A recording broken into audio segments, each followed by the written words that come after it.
We back at it again. Let's do it. Tell him I got the juice.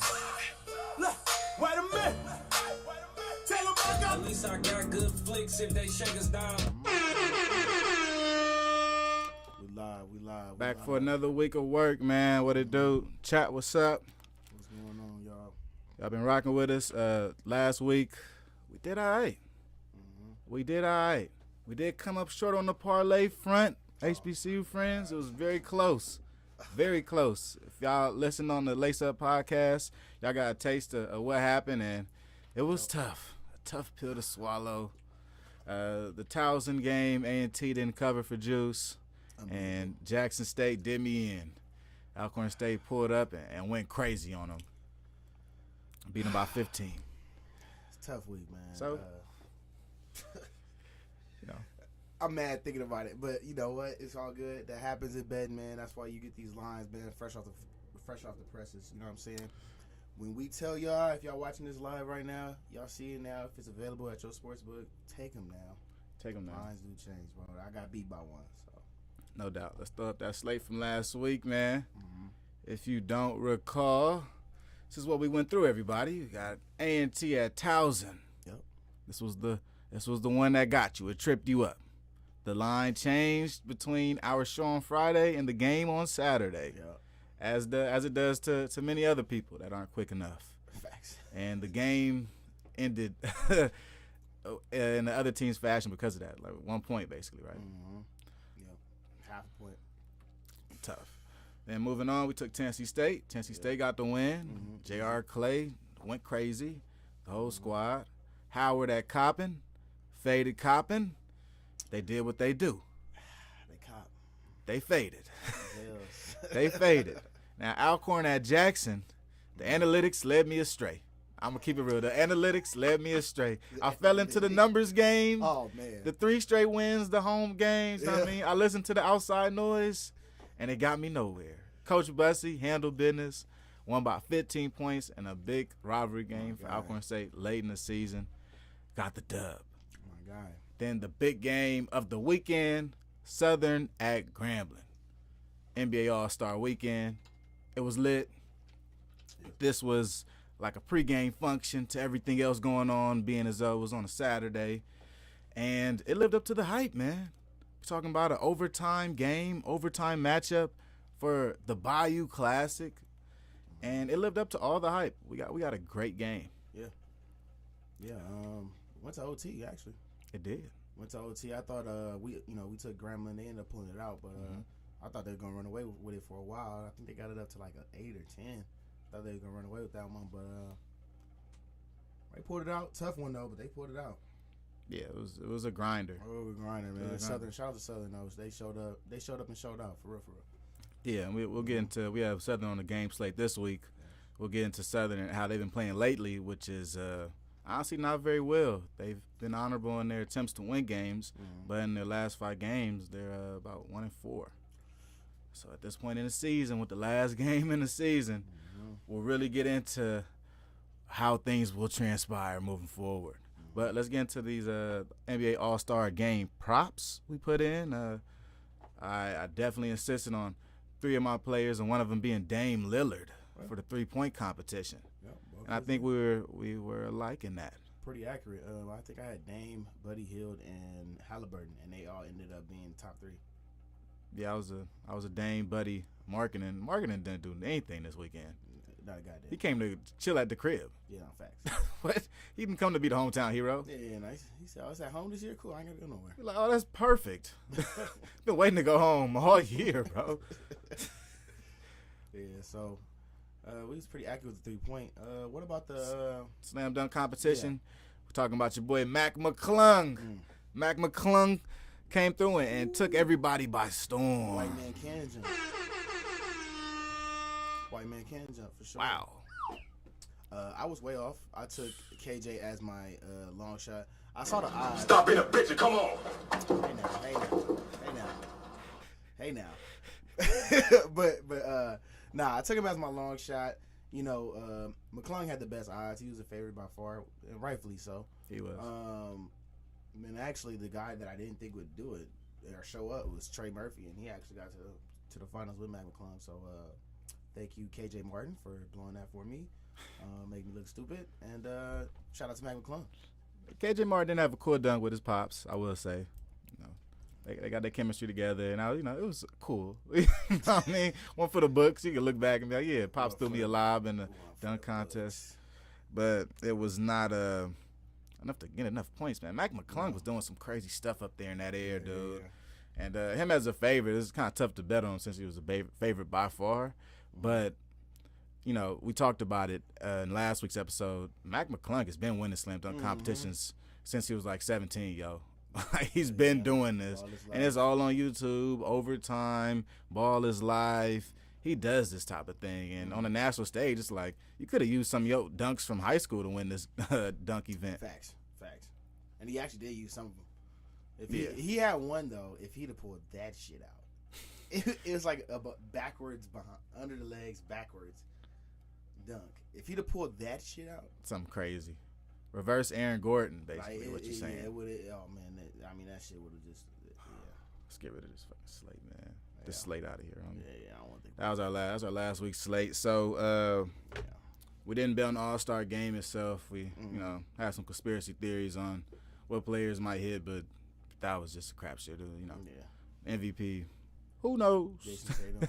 Shout out Jason Tatum. 55, I believe. It went down. Went crazy. Everybody was tripping about there not being defense like there's ever been defense in the All-Star game in the last 15 years. I don't understand why every year we have the same argument after the All-Star game. Like, at some point, y'all got to realize, bro, they out here to entertain, bro. They out here to entertain and not get hurt. I mean, we seen the one time LeBron tried to block a dunk, nigga jammed his finger, almost broke his shit. So they out there having fun, bro. Like, it's an All-Star game. I'm not expecting niggas to be Scottie Pippen. I don't understand why everybody gets mad about this. Like it's changed. It's the same thing. They want to see iron sharpen iron. Bro, fuck out of here. Like they want to see iron sharpen iron. They want to see. Damn, my audio on. Hopefully my audio wasn't messing up with Twitch. I'll check out our audio on Twitch too. Make sure we all get our levels straight. Yeah. But they want to see iron sharpen iron. They want to see the best against the best, and they could care less about people getting hurt. They care less about that. They want to see people slide their feet and all stuff. Nice. Ain't that some shit?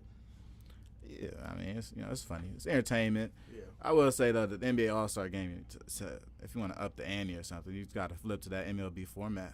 Hop into whoever wins gets the home court advantage for the championship. But then they got to go back to West versus East. Facts. Facts. It has to revert back to that. But then it'll turn into more of a team. All right, let's make sure we win now.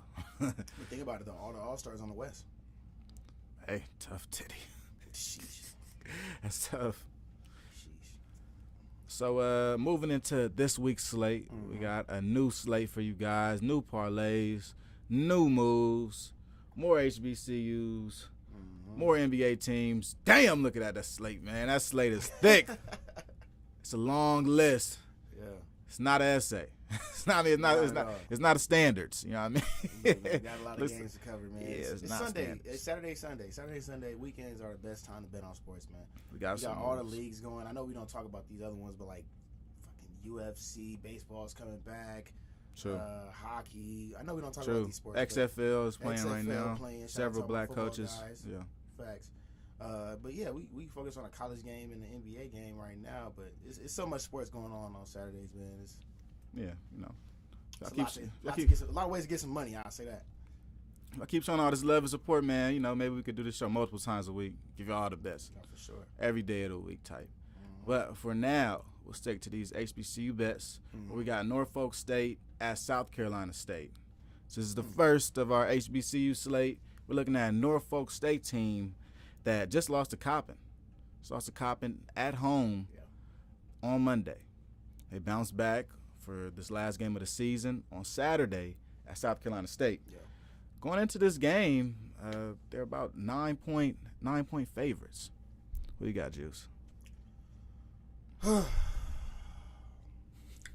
Norfolk State, easy. What was all that? What was all that breathing? I had to hit him with suspense, man. I didn't want to make it too easy. Man, come on. I'm going Norfolk State. They lost straight up as 16-point favorites to Coppin on, what was that, Tuesday, I believe? Yeah, Tuesday. On Tuesday. I don't see them blowing this twice. I don't see them blowing this twice, man. 8-point favorites is not enough. How do you lay 16 against Coppin and then only 8 versus South Carolina State? So, Yeah. For me, I know they're on the road. I think it is senior night for South Carolina State. It is. But I don't give a damn. I'm laying the points with Norfolk, and I think they have a big performance to make up for that loss on Tuesday. Yeah, I'd be inclined to agree with you. Norfolk State, give me ISO Joe. It's on a away game. He got his senior night crashed. He's going to crash South Carolina State senior night, do his thizzle. The loss to Coppin was one of the first losses Norfolk State had in the past 5-6 games. Yeah. And I think they ran into a Coppin team at the wrong time, got a little unlucky and fell behind. And even though they were valiant in the rest of the game and finishing the game, only losing by about 6 points, they were down at times by 15, almost around 20 points in that game. They played from behind the whole time, and I feel like Norfolk has a lot to get off their chest right now. I think that they couldn't get Coppin the way they wanted to. Coppin finished strong. I'm getting a call. Coppin finished strong, but hopefully my mic's still going. But Norfolk State bouncing back the next week, this week against South Carolina State, is definitely a team that's you should look out for. Yeah. I think a team with that type of chip on their shoulder, they're ready to go. Let me take this. Go ahead, take a hold of this, Juice. Yeah. But like you said, man, I'm expecting full go for Norfolk. I'm expecting honestly to beat the brakes off these dudes. Yeah. Road games are always tough in conference. You never want to underestimate the conference game, but I think they gonna beat the crap out of them. 8.5 looks really good.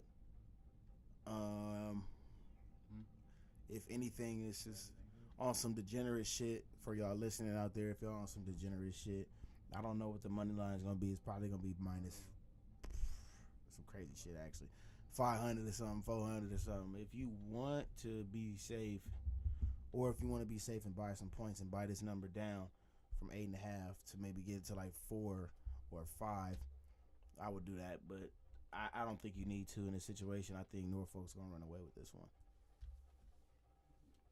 But back in, man. Turn my mic's back up. I give you the solo cam for now. We gonna yeah, on all my good. side. All good. But yeah, as we get rolling on, it's gonna be real interesting this coming week, man. Especially with Bet on Black, especially as we near the end of basketball season. Well, I'm sorry, conference season. In the SWAC, you have the top 8 teams. Not too sure about the MEAC and the other conferences. I believe everybody goes in the other conferences. You're getting everybody in the MEAC. Everybody in the MEAC. We'll get everybody in the CAA and NCAA. Yeah. So the SWAC is the only one to take the top 8 teams. I like that concept, to be honest. But yeah, I'm not mad at it. It's cutting out the fat. It's it's trimming the fat. And we gonna go with who's legit. Either you ready or you not. Either not you facts. good enough or you not, man. We not having no 2-15 team in conference showing up just to get the brakes beaten off of them.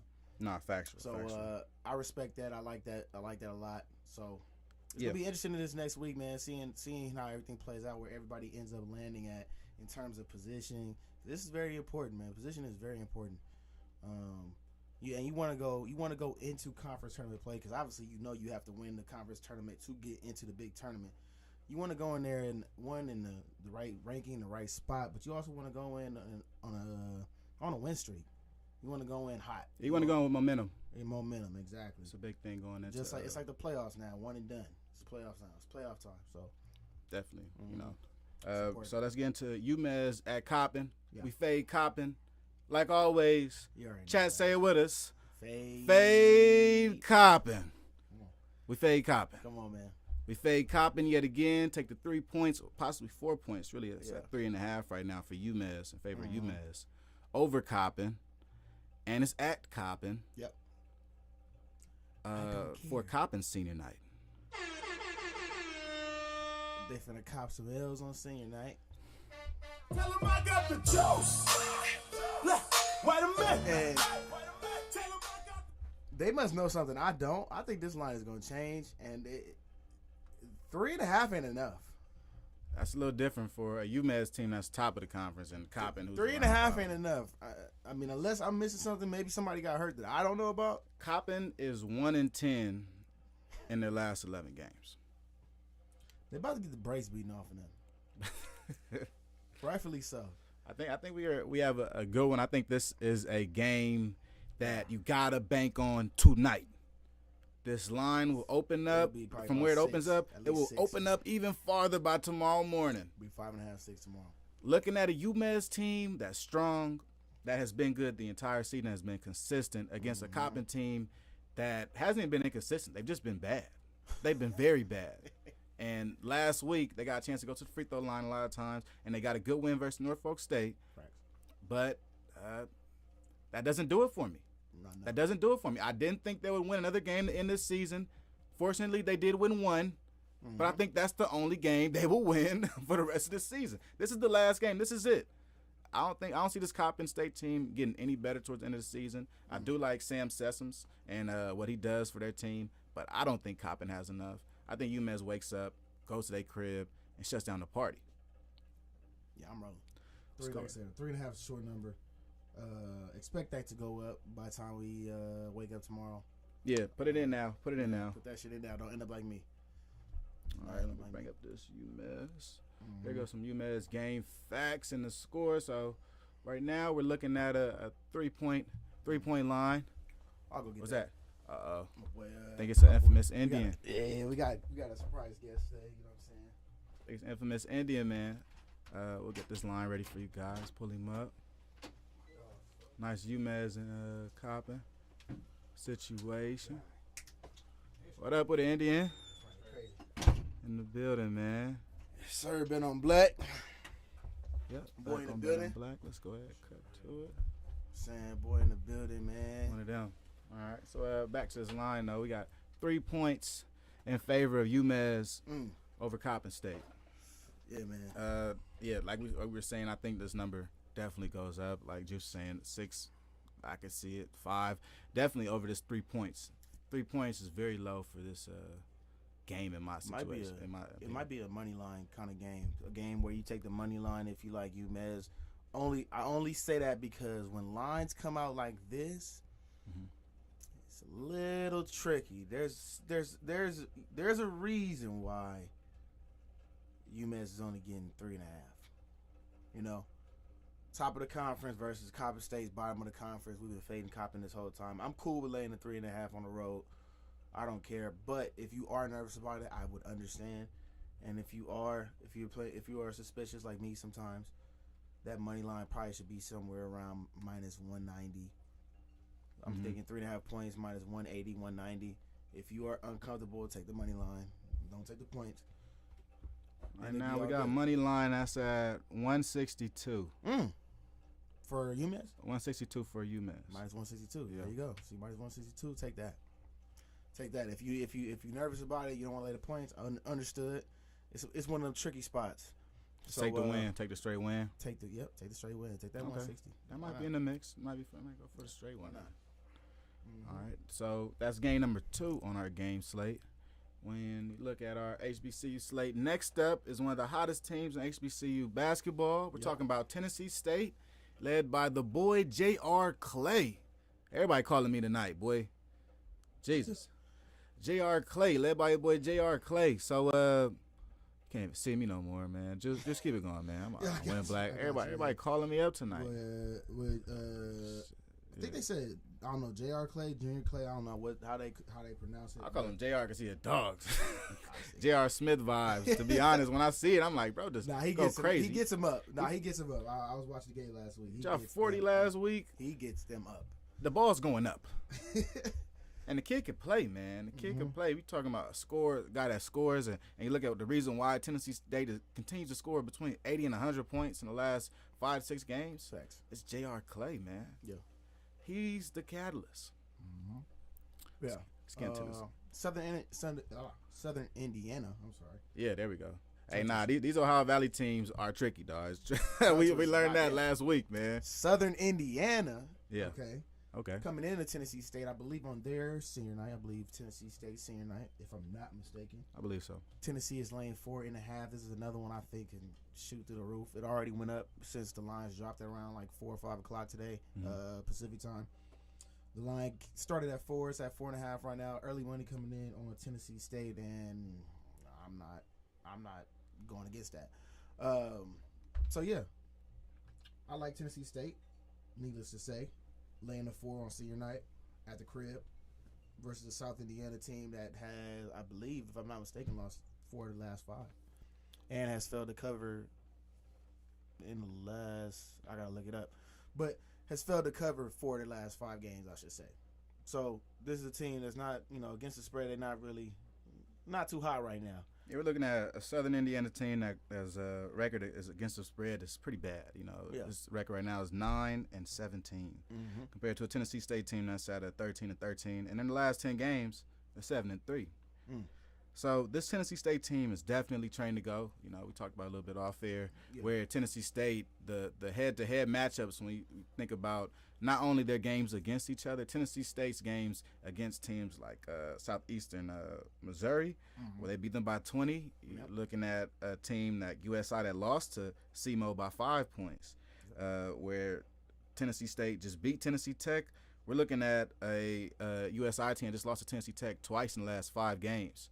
I think this game is very favorable to Tennessee State, and I think J.R. Clay could go out with a bang. I'm not sure if he's even a senior, but I feel like this last game of the season, he gonna own it. They were so hot last game, just going through the highlights and checking out the type of intensity they play with. I could really see them getting up early in this game and really doing away with this measly 4 points. This Tennessee State team really gets up on teams, and it takes for a high-powered team to really answer back. And I think Tennessee State could really run away with this. 4 points is something you should definitely take tonight before this opens up. Agreed. Tennessee State is red hot at this point. I think the straight win, that's guaranteed money to me. But this line at 4 points is also as close as you can get to guaranteed money for a Tennessee State team this hot, this late in the season. Agreed.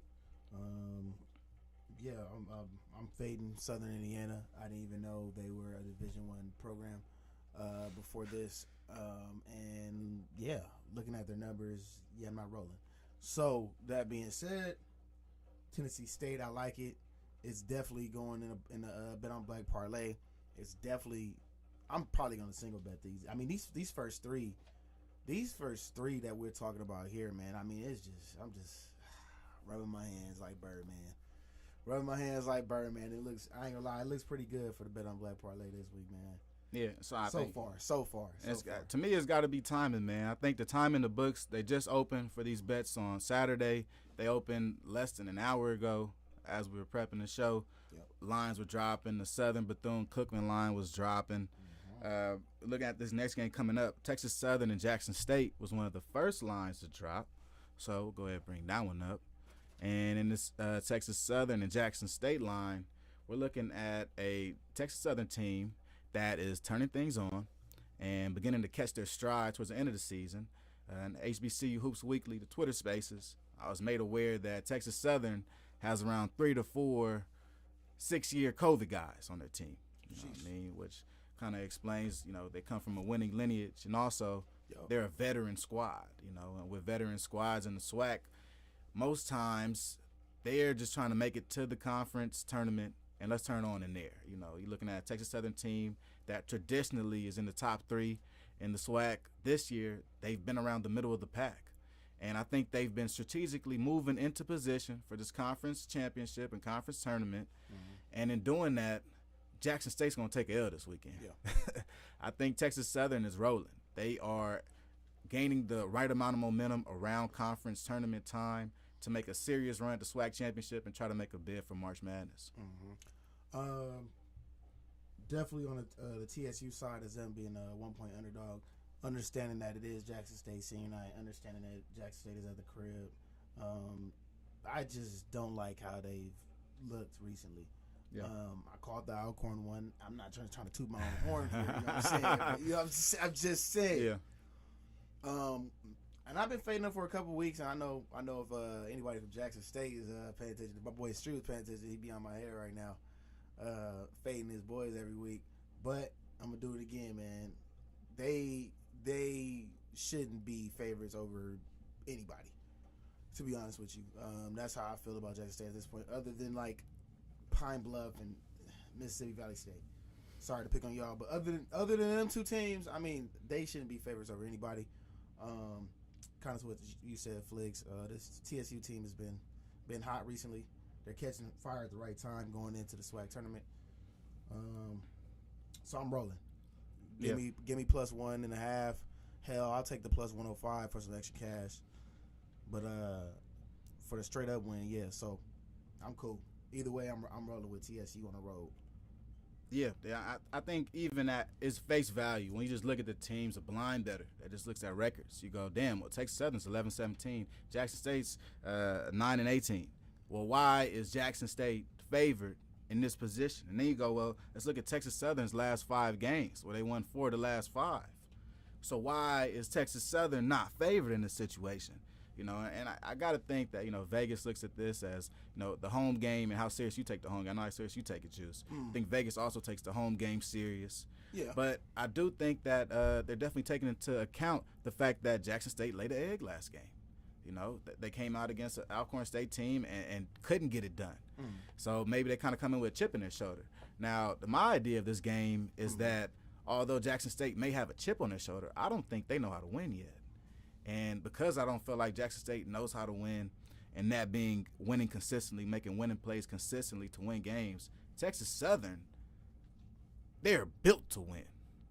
This is not new to them. When it comes around this time, they excel. This is around the time Texas Southern heats up.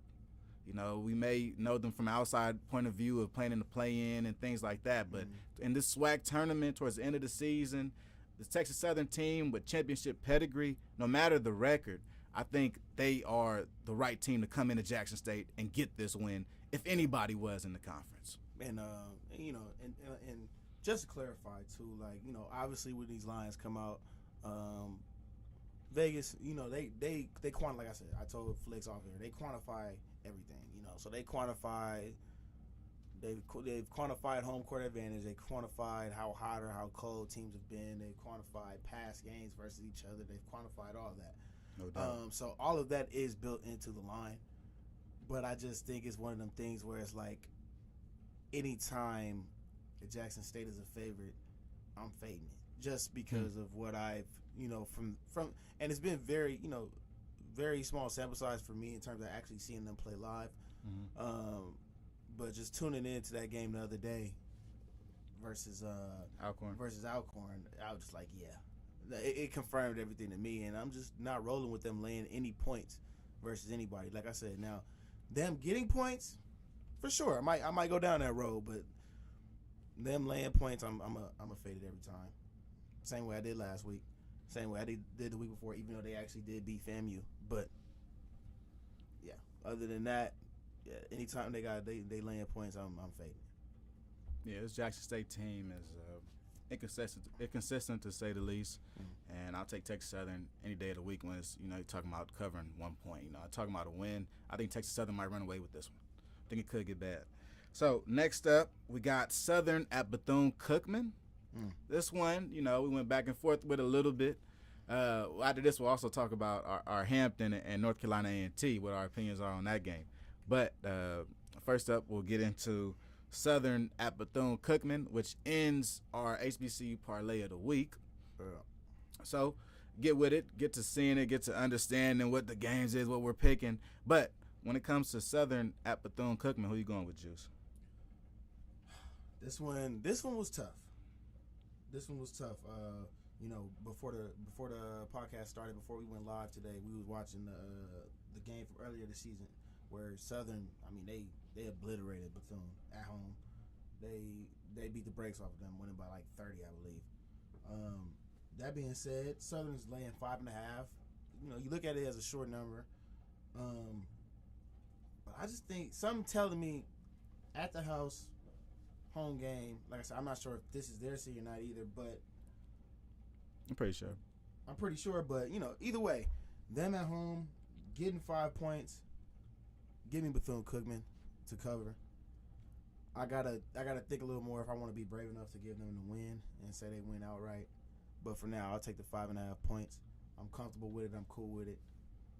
Yeah. So yeah. I feel you. I'm on that side. I'm on that side of the fence. Shout out Zion. I'm on that side of the fence. As much as I like Southern basketball and I like what they've been doing this year, they have not been playing well. You have not been playing well. Now you go on the road late in the season. For a game that, can kind of feel meaningless. Let me take a look at the SWAC standings real quick. When you look at the SWAC standings, Southern has all but tied up their spot at number 3. When you go in 9-5, the only person that can challenge them for 3 and push them to 4 is Jackson State, and that's if Southern loses in this situation and Jackson State wins. And they're both tied up at 9-6. So this is a game easy. I can see that Southern can drop and go, let's just get ready for tournament time. I'm not sure if injury reports and things of that matter, but this does feel like a game that Southern could take off. The past 5 games, I always talk about the past 5 games. To me, the most recent game, that's what really count to me. In the past 5 games, Southern has struggled. Southern has struggled mightily. I've looked at a Bethune-Cookman team, as you mentioned, Zion Harmon is on the team, who has been playing pretty well. And a Bethune-Cookman team that is actually learning how to win.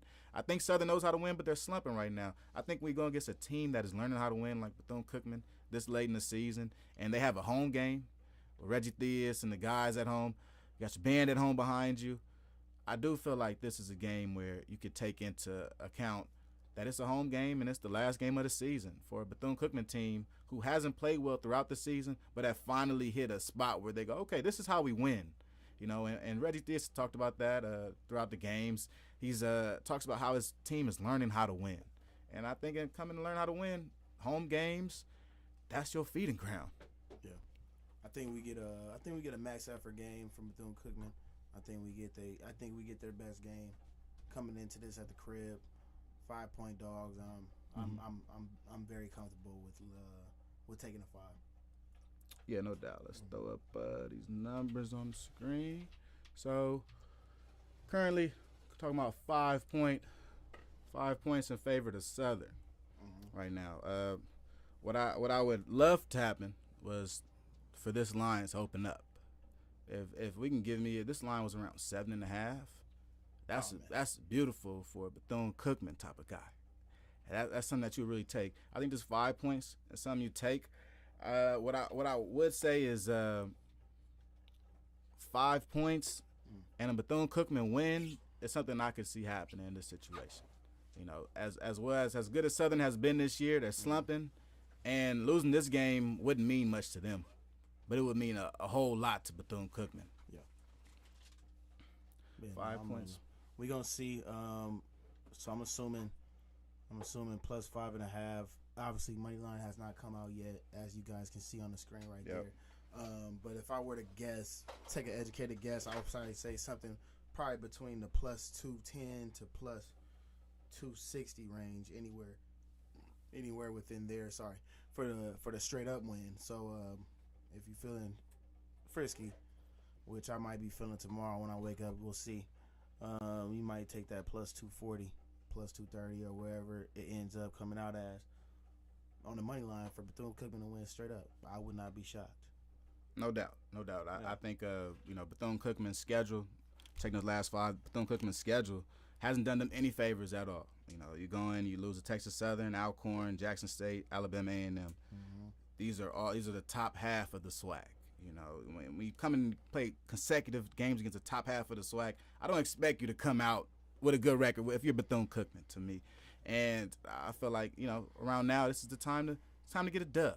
So that wraps up our HBCU slate. We'll talk about a little bit of Hampton and North Carolina A&T. Let's bring up their score real quick. These odds real quick. But this is our wobbler of the week. This is guaranteed wobbler of the week. We got Hampton traveling to Club Corbett in North Carolina A&T. We decided to keep this off our parlay because it's too risky to be involved in this type of parlay. Yeah. Pull them up. So what the numbers at? Let me see. We're looking at a 6.5 spread for A&T over Hampton right now. We're looking at a money line of 292 for A&T. Minus 292 and then plus what? Plus 235 plus for Hampton. For Hampton. Yes. Yeah. That's the reason why it's a wobbler. A&T, well, one, on a personal level, they smoked it for me last week, so I feel some type of way. That's just me personally. I feel some type of way personally. Get your heart out of this. You got to get your heart out of this, man. Yeah, we're betting, so heart is taken out. Take that shit out, man. Rip it out. Yeah, I'll bet against my own team. Shit, I don't care.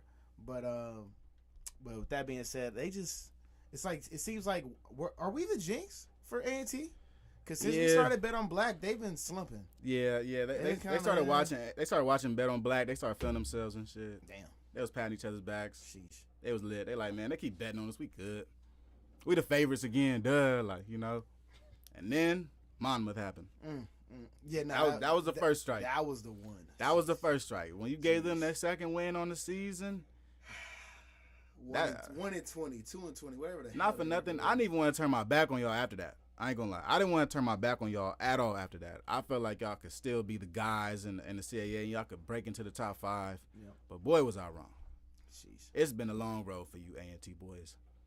And coming into this senior night game, I'm not that confident in y'all.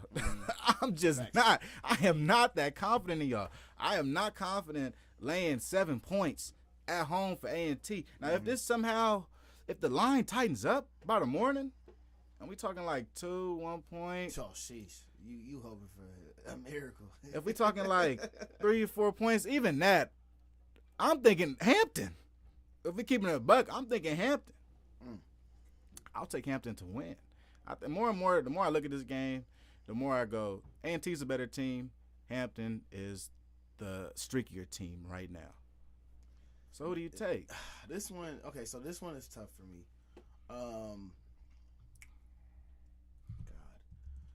This one's tough for me. I have trust issues, like real trust issues with A&T, and I'm trying to leave my heart out of this. And I'm gonna be honest with you, me personally, I would not bet this game. This is me personally, I'm not betting this game. But if I were to do it, here's my cop out.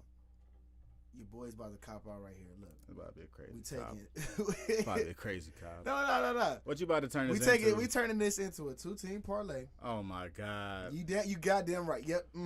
Yep. We turning this into a money line parlay. We'll take the minus 290, which is a lot of juice, but you know what I'm saying. My name is Juice for a reason, so we'll take that. We'll put it with like Norfolk State or UMass. We'll put it with one of these games. Do a little 2-teamer. Put it with one of these games, man. You might get like a plus 100 out of it, plus 115 out of it, plus 120 out of it, and we're gonna let the chips. Matter of fact, that's what we're gonna do. UMass minus 3.5, and A&T money line that minus 290. Put it together. That's probably I ain't got my parlay calculator right now, but throw that together, a little 2-teamer. It's probably like plus 115 or some shit. Put some money on that, and we kick our feet up and we relax. And we just pray to God that A&T shows up. Pray to God. But to be honest with y'all, I ain't betting that game. I ain't betting that shit. Hello, God. I'm not betting that shit out. Hello, God. You there? Yeah, no. Yeah, I'll take. I'm not betting this shit. Give me Hampton. I'll take Hampton on the win on this. I would Straight up? I would like to take. Yeah, it's facts. I'm not. This is not my parlay, but if I had to bet, if I put a gun in my head and said bet this game, give me Hampton. And we're going to make some money. All right, I ain't going to lie to you. I don't know if I'm brave enough to take the plus 235, but I will take the plus 6.5. I'll take that. I'll take the 6.5. It's just, as much as I don't trust A&T, because they've stabbed me in my back multiple times, I just can't take Hampton. Like, I just can't do it. Like, the better in me is like, no, we like money. Like, we don't like losing money. Like, so that being said, I'm just stay away. It's a hands off. This is a hands off event, y'all. Yeah, don't do this. Take these opinions very lightly in our situations. Don't even listen to me. This is a wobbler. Okay, that means back away slowly. Okay, if you don't understand what wobbler mean, that just means back away slowly. You ever walked up and seen something you had to just back away slowly? Yeah. That's a wobbler. I don't know what's happening next, bro. I need to get away. Homer Simpson mean when he falls into the bushes, that's when we see this line and he falls into the bushes, bro. please get me away. You know what I mean? It's one of those situations. Okay, so let's go back through our HBCU slate before we move on to our NBA slate. From the top, we got Norfolk State at South Carolina State. In an end of the year MEAC matchup, we are taking Norfolk State and the points. 8.5, baby. 8.5 points I'm laying it. over South Carolina State at South Carolina State. Take it early before it moves. The Norfolk State at Coppin game on Monday moved tremendously. Moved from around 10 points to nearly 16 points. Boy. So, next game up, we got UMez at Coppin State.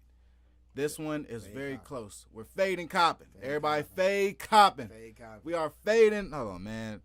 We gotta instill this confidence. Coppin just won, y'all, but we will still fade them. We will still fade them. They can't stop this, man. Come on. Tell them I got the juice. Can't stop the fade. Wait a minute. Tell them I got At least I got good flicks if they shake us down. We are Kobe fading. We are Michael Jordan fading. We are Dirk fading. You can't stop the fade, homie. You can't stop the fade. I don't care how well y'all are playing, Sam Sessoms. I'm not betting on you, buddy. Stop being a bitch and come on. Chat, we gonna fade Coppin. Yeah. It's one thing we gonna do every week. We gonna fade Coppin. For sure. All right, so next up, we got USI at Tennessee State, a red-hot Tennessee State. I'm taking Tennessee State and the points. What you doing, Juice? I'm taking a team that I've heard of, Tennessee State, that has been on the road recently. And I'm taking the 4 points, 4.5 points at the crib. It might be 5.5 tomorrow, but I'm taking it tonight, 4.5. Take it early. Yeah. Take it early for Tennessee State. You wake up in a 6.5. You like, what is they talking about? Take it now. Don't blame us. If you're watching it on Friday night, February 24th, take it right now. Don't wait. Yeah. So next up after our USI Tennessee State game, we got Texas Southern at Jackson State. We're taking the underdog in this situation, a Texas Southern team that is has to cover 1.5 or a straight up win for us at Jackson State. I'm taking Texas Southern. Juice is doing it. We're all in on this one. Yeah, we all in on it. I can't roll with Jackson State, respect. Stop being a bitch and come on. Hey. That's You want me to shit on them? Nah, that's everybody in the chat. That, Got it. All right. they I was ain't like, got damn. on. Hey, look, man, we convincing these folks, man. All right. Get with the parlay. My Get with the play. bad. You goddamn right. We going with Texas Southern. Okay. I have all the confidence in the world. Bet your house on. Nah, No. don't do that. No. This is for educational purposes only. Hey, man, come on, dog. This is the flip your 20 and make it 400, all right? This is what we talking about. We ain't trying to make the foes turn to 4 millions on me. That's not our deal. This is not the lottery, okay? But with Texas Southern and Jackson State, we're looking at a chance to win some money. I think this will help boost your odds on your parlay, help really give you some plus money in there, not just taking on favorites, but you are taking a team that I think should be considered the favorite going into the matchup. Plus one Texas Southern team that's red hot going against a Jackson State team that just lost a big game to their rivals. But moving on to next, we got Southern at Bethune-Cookman. We're taking the underdogs yet again, Bethune-Cookman, and plus 5.5 points this week. Like I said, I like the little momentum they got going. Bethune-Cookman got going. I like it. And I think they're gonna show up, man. They got obliterated, like we said last time on the road versus Southern. This is a game at home. You know what I'm saying? I just got that feeling they're gonna show up. So yeah, I'm going Bethune. Going in the parlay. Give me the 5 points. I'll take it. I don't know if I'm feeling froggy, frisky enough, whatever you want to call it, to go with the straight up dub. We'll see in the morning. We'll see how I wake up. We'll see what things look like. But for now, give me that 5.5 points, and I'll be okay, and I'll be comfortable. Facts. I'm not really feeling Southern right now as much as I'd like to bet on them. I'm not feeling them. They're on a cold streak. Bethune-Cookman just got one win. I'll take it. I'm rolling. Honestly, I've seen Bethune-Cookman play on multiple times through HBCU Go. Shout out to HBCU Go. Yeah. And watching those games, man, Zion Harmon and the guys, they know how to play together. I like it. I think at the end of the season, they get this dub, And they finish up our Bet on Black parlay for this week. Yeah. Get into the NBA. On the NBA side of things, it's getting sticky. Jesus. We're talking about the last 25 games of the season. Make or break for so many different teams. And first up, we got the Pelicans. Willie Green at the Knicks. Yep. Pelicans Knicks Saturday night. Currently, don't know what the over-under is, but I know the Knicks are favored by 3. Coming off a back-to-back, it's going to be a back-to-back for them tomorrow. They play tonight versus the Wizards. Got to win in Washington. So quick flight back to New York. So they're going to see the Pelicans tomorrow at home, 3-point favorites, like I said. Early, the Pelicans have been struggling. I'm not going to lie to you. They've been struggling, losing some games. They're on the road trip now. They were just in Toronto. They lost last night in Toronto, I believe, 115-110 in a tough one. It's starting to get a little dicey for the Pelicans. Obviously, no Zion for a few more weeks. We'll see if he comes back, when he comes back, whatever. I think at this point with Zion, man, it's just like when you can have him, you can have him, but you're going to account for him missing 45 to 50 games a year, which is pretty sick to say about a third or fourth year player. That being said, man, jeez, back to back. Definitely check the injury report because, teams like to rest players. So check to see if Jalen Brunson's playing. Check to see if R.J. Barrett's playing. Check to see if, Julius Randle, he shows up every night. I think he plays every night. But Good for him. Yeah, he plays every night. Good for you, Julius. Yeah, shout out to Julius Randle. But yeah, see that starting lineup before the game. But early indication, if I'm giving a bet, I'll take the Knicks. I mean, Okay. Brandon Ingram's going to show up. He's going to show up. Everybody else, I can't. I don't know. I don't know what we'll see. He's going to show up, though. So it's going to be a good game. Back and forth. Former teammates, too. Former Lakers. So it's going to be fun, man. It's gonna be a good game. It's going to be a fun game. Watch those injury reports, but I think I got the Knicks early on. It's a good one. I'm rolling with you, man. Pelicans, Knicks. It looks like a wobble to me. I ain't gonna lie. You look at two teams where it's like, all right, who's the guy on the team? No. We ain't gonna say that. Hold on. I like Julius, bro. He had like 50 tonight. Oh no, I ain't know that. He put up 50 on Washington. Yeah, no. I ain't know he did that. He ain't no slouch now. Hold on. I ain't know he did. And Jalen Brunson ain't no slouch. I know he did the 50. Nah, I like Jalen. I wouldn't call him the guy, but I would definitely agree with you with Julius Randle though. He's the guy. He's number one option, right? 50 burger for sure. I'm rolling. Yeah. Okay. And they got Mitchell Robinson back too. Yeah, I'm rolling. In the Pels, you was just talking about Zion, and I'm like, Yeah. Wish I could bet on him. Yeah, no. He just too injury prone. At this point, hopefully he gets better though. Hamstring issue right now, but like I said, they got McCollum, they got Brandon Ingram. Brandon Ingram shows up every night. Now he does. It's gonna be. I think it's gonna be close. It's gonna be competitive. I'm just taking the Knicks because I feel like I count on them more right now. And the Pelicans are on a road trip, and they've just been ice cold recently. Yeah. So I'm with you. Yeah. Next up, we got the Celtics at the 76ers. This is a heavyweight title matchup. Well, it used to be. But after the Sixers versus Grizzlies game the other day, I think this could definitely be a good matchup. Yeah. The Sixers, man, shout out to them. They were down, I think about 20 in that game versus John Moran and the Grizzlies. Down by a dub. So shout out to them staying resilient, coming back and winning that game outright. And against the spread. I think they were about 3.5, 4-point favorites. They covered that. They were down a dub and won by like 7. So came back, covered it. And I know we're not talking about the Grizzlies right now, but for the Grizzlies, another tough loss. But I mean, I think their flaws really showed. Like Samaje said, shooting 1, 2 half court offense. I think and this is why I don't know if they can necessarily succeed in the playoffs, because when the game slows down, they can't really get into nothing.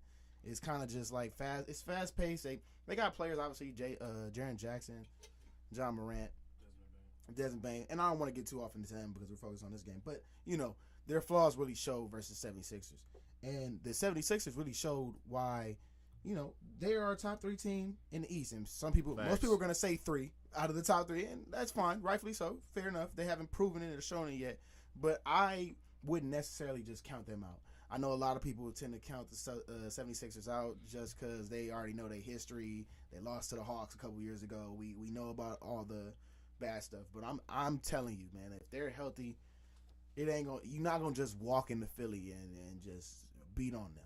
You're not. So that being said, man, Celtics 1-point favorite on the road in Philly. Saturday night game. This one's tough. I mean, obviously 1-point spread for a reason. Man. This can go either way, but without Marcus Smart, he's back. Oh well, hell, never mind then. Marcus Smart's back, so they got the full complement of players on the Celtics side. I'm assuming Jaylen Brown's playing. He played in the All-Star game, so I'm assuming he's playing with the mask on. Yeah, 30 last night. Oh, shit, there you go. So that being said, it's gonna be a good one. Everybody's at full strength, I believe, so it should be good. Game should be good. I'm gonna go with the team with the inside presence. I'm gonna go with the 76ers. Embiid. I'm gonna go with Embiid. I think he's too dominant now against Al Horford. Al Horford, strong veteran dude. He knows how to play him. But I think Joel's too much for Rod Williams. Respectfully for Rod Williams. They're not gonna double. Joel's too. And they're not gonna double. So he's gonna shoot about 12 free throws. Yeah, Joel's too much for everybody.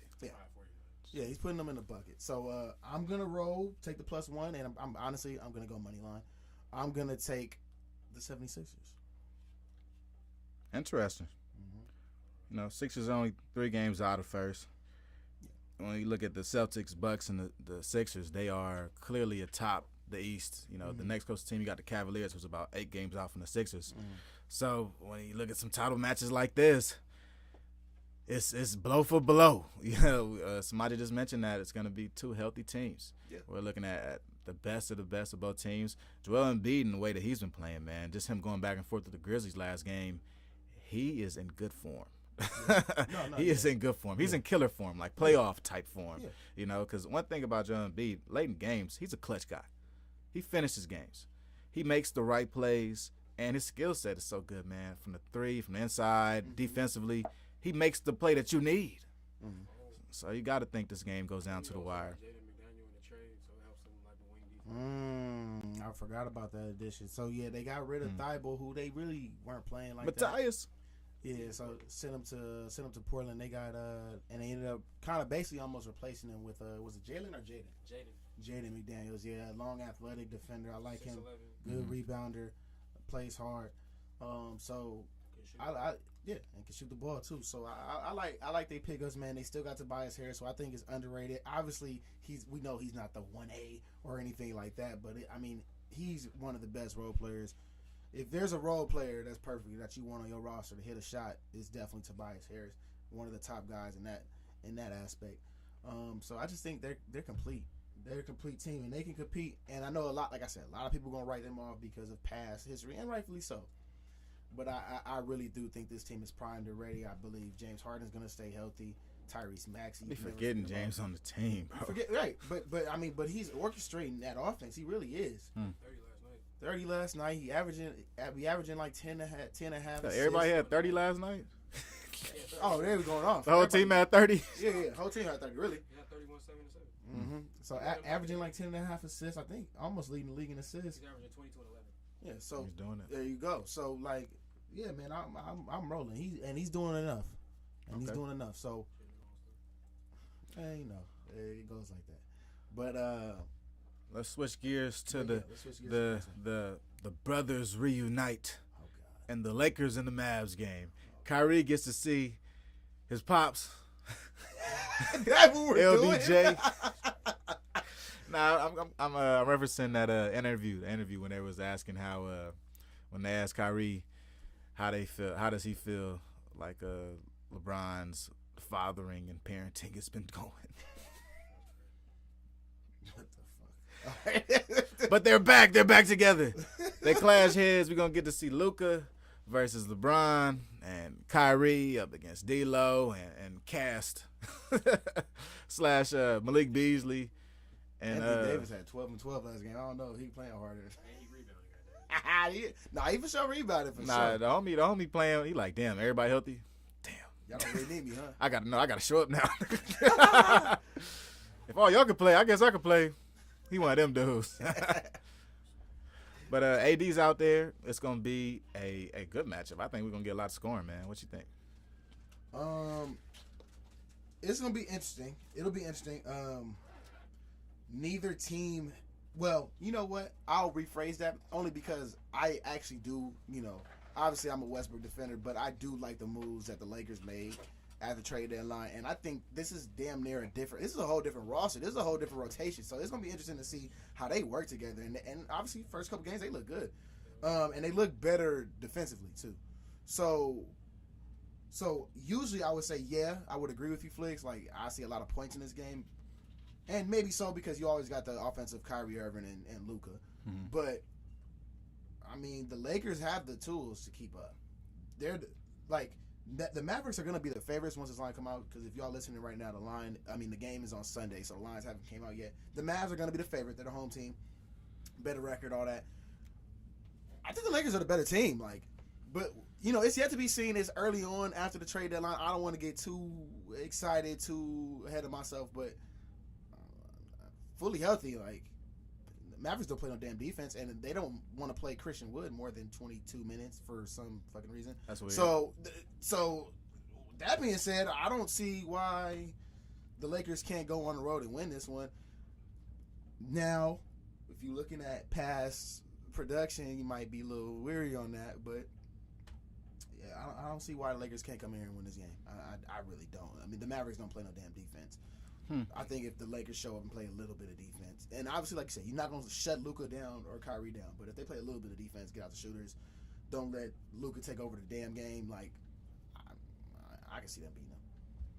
If LeBron keeps doing what he's doing, I ain't gonna lie. LeBron is having an MVP caliber season, man. I can't even front, man. Just seeing it week in and week out, LeBron is putting in that time, and really, the Lakers are not a very good team. And we haven't been a very good team the first half of the season. It was a lot of Bron picking up the slack. Yes. But I think now, this stretch of the season, you just got to be amazed at what LeBron is doing for the Lakers. It's pretty amazing. You know what I mean? Almost a double-double. Every other game, he's getting into his groove. As the OG nigga, though. Yeah, no, he's taking on more of a load at, 38, 36? How old is he? Facts. 38? And, I've ever seen from anybody. So it's really crazy, and I don't want to speak too soon, but I feel like I can say it at this point. I mean, I feel like he's defied Father Time, bro. He defied age, getting old. He defied all this. I mean, he's playing better than young LeBron. It's bro's cooking. Yeah. So in that sense, kind of to what you said, kind of an MVP caliber year. Now there are a lot of dudes this season that have MVP caliber years, I will say. Obviously, you got Jokic, who's always in the picture. Joel Embiid, Giannis. The usual suspects. Shai Gilgeous-Alexander, averaging 31. I look at your boy. I got to mention my boy averaging 31. I'm just saying. But also LeBron, averaging 28, 29? Yeah, about, yeah. Yeah, so. He's in that 30 range. Yeah, so at 38 fucking years old. So it's just crazy. And actually, I've seen since they made the trade, he's kind of, he only played 2 or 3 games with the new squad, but he's kind of toned it down a little bit because it's I finally got some help. So it's almost he's all right, cool, and he's kind of chilling. I think last night he only had 13 points, which you might look at what the hell, LeBron? But it's he's man, I'm cool now. I got people who could hoop now. I got shooters.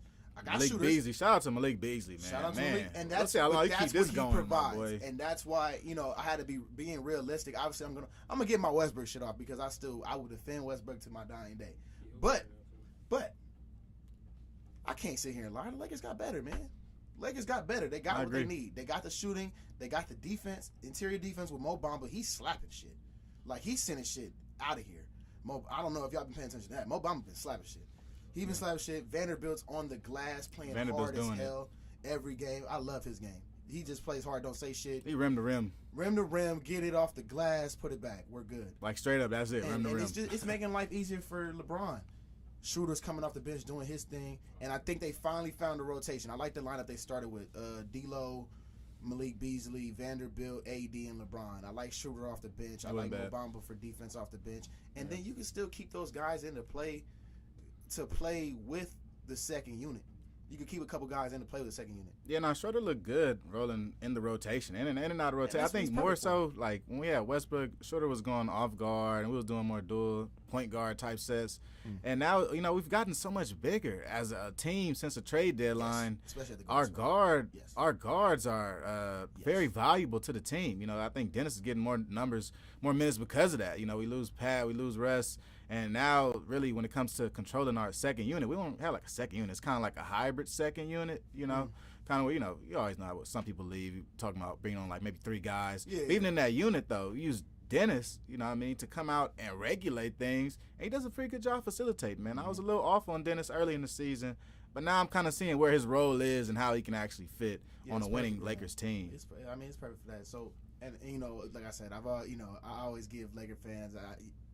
It's really the fans for me that I give them a hard time all the time. I talk my shit about, but realistically, from a basketball standpoint, if we're being real about it, Lakers 1 got better, and 2, I think they're dangerous if they can put it together, which is always a question with these dudes. We need AD, man. So AD is we're not the gonna piece. get ahead of ourselves with this Laker talk. AD is the key, man. If AD don't tweak his ankle at any I point in the don't next know, 20 that's a tall games, task. we're good, bro. That's But all task, if we get a tweak in here, I don't know.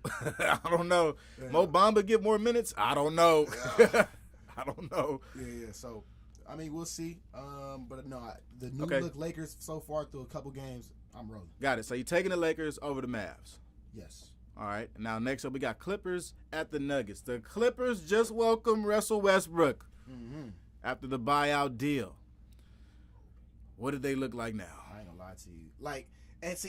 So this is the he already getting Hey, the look, sign. no, it's cool. It's He cool. already getting the sign. It's cool. You get a love to the Lakers. You get a love to the Lakers. So I gotta listen to the love for the Clippers. Look, I hey, guess I look, have no man. choice. I Look, have no choice. And for all y'all listening, especially if you live in the LA area, you already know you're gonna look at me crazy. That's fine. This Clippers team is good, man. Like, bro, we talking about basketball here. I'm not talking about the franchise. I'm not talking about curses. Yeah, I'm not talking about your personal feelings. I'm not talking about curses on the franchise. I get it. They ain't win nowhere. They ain't won nothing. I get it. And this very well may be like, see, it's the Clipper curse, and they may well lose and not make it to where we think they can go. But I'm telling you right now, this team hitting on all cylinders. Shit. This is conference finals, NBA finals type. So we can call it what we want. Hey, clip this, chat. Hey, that's Chat, fine. clip Like, this. I'll be this Clip guy. this. Like, that's fine. Clip this, man. And Because I know people gonna be like, "It's the Clippers, bro." I know it's the Clippers. I've I heard know. this. I've heard I this know. from the Clippers a lot. Wait, of course, I'm sure. The Chris Paul teams, for I sure. heard. Hey, Chris Paul was there. For sure. On the brink, too. Really on the brink, though. On the Chris brink. Paul was on there the and brink. couldn't get it 3-1. done. Like, on the brink. Blake Griffin in his prime. DeAndre Jordan in his prime. Chris Paul was the only one. Like, the rest of them were never that good. I'm gonna be real with you. Like he had no second superstar. He just had people with bounce. Blake Griffin was a superstar. At what? Jumping? Nah, he was a superstar in the league. See, it's He tough. was. He was a because- top okay, 15 guy. So, we can get into this talk real quick. So, it's tough. Actually, make your pick first, Okay, for sure.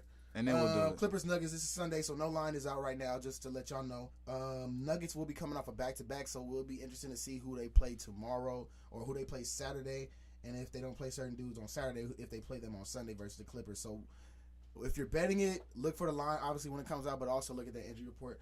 That being said, in Denver, I got the Clippers. I got the Clippers, man. I got the Clippers, man. Like, I got the Clippers, bro. Like, I got the Clippers, man. And I got Bones Highland going for 15 points plus. Off the bench. Props. Yeah. Good, Okay. good prop. Okay. Good prop.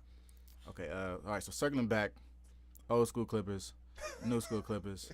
My grand point in this was, no matter how good these Clippers look to us on paper, I was told before this season John Wall looked really great to the Clippers this year. Oh, my God. No matter how good they look on paper, when it comes to playing on the hardwood, it's something about the Clippers. It's something about them. I don't know if it's like the floor that they put in at Staples or the wood that they bought, like the lumber yard they got it from, or like the Spalding basketballs they use. But when it's time to like win something meaningful, it never happens. Like, they might end the season, right? And they go, damn, they're so good, man. They won the Pacific Division title. And we look back on this season and go, damn, that's all they won was a Pacific Division title.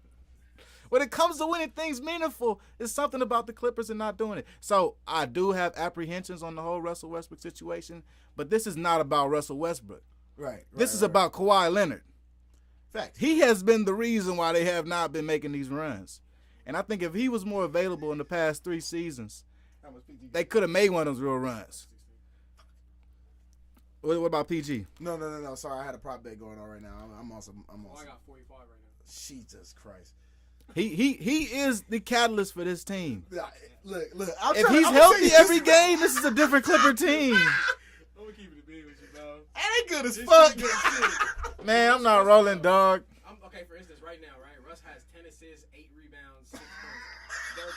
They're That's up crazy. On the number 4 seed by like 15. Oh, you talking about the Kings? Yes. What I tell you about the beam last week, Juice?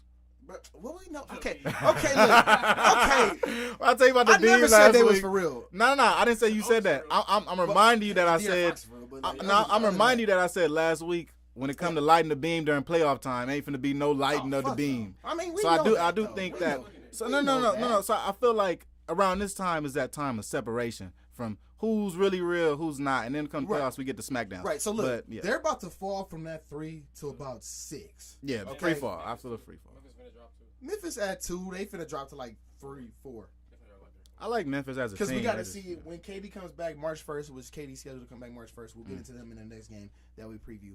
But when KD comes back, they got a jail. They still got a jail, and there's only fucking 20 games left. So like they, you know what I mean? It's They're gotta really happen good. fast. They're really good in theory, but it's like, bro, you know, what are y'all like? You know, how is this gonna work? Sure. You know, so we gonna see about them. So I don't necessarily just count them as automatic. Like, yeah, I might have to give it a year with the Suns. So, but yeah, with that being said, I got the Clippers in that game. Okay. Flex, you got an opinion on it? I would stay away if I was y'all. Hey, look, as good as the See, that's Clippers. the season. Hey, It's the hey, regular look. season. Hey, look, as good as the Clippers are, man, still a man named Nikola Jokic down there that gets it done, week in and week out. He may not be And playing. It's a back-to-back. hey, look, no. Now, if Jokic ain't playing, take the Clippers by all means, okay? But it's hard to bet against a guy like Jokic and this type of climate this year, the past like 2-3 years. I don't know, man. Betting against Jokic at the crib. He finna bring the Sopranos out there to sit right behind the Clippers like he did last time, nigga. You seen what he did to, was it Bam? No, it was Morris. Oh, the Morris twin. Oh, hey. One of them. I forgot which one it was. Guess what they play tomorrow? They had Morris. Yeah, on Sunday they played Think Morris. the brother. Sopranos not coming? You bringing both of them big ass niggas. Bikola Jokic and Yikola Jokic. You know? Facts, man. B Cola and C Cola, nigga. But yeah, I don't know, man. I stay away. I mean, the Clippers is hot though. I say if anything, if y'all willing to bet on black in this situation, Tyronn Lue is the guy to go with. Give me the Clippers, man. I'm with you. Yeah. Suns at Bucks. Now this is another heavyweight title match. We're talking about. Hold on, was this the championship a couple years ago? Yes, it was.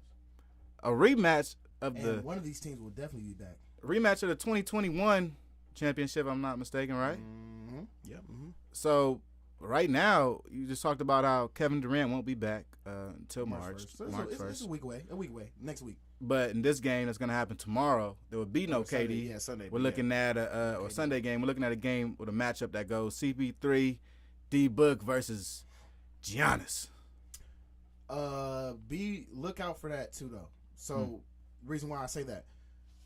Giannis tonight versus the Heat. Played the Heat. He left the game after 6 minutes. One, he had hurt his hand before the All-Star break.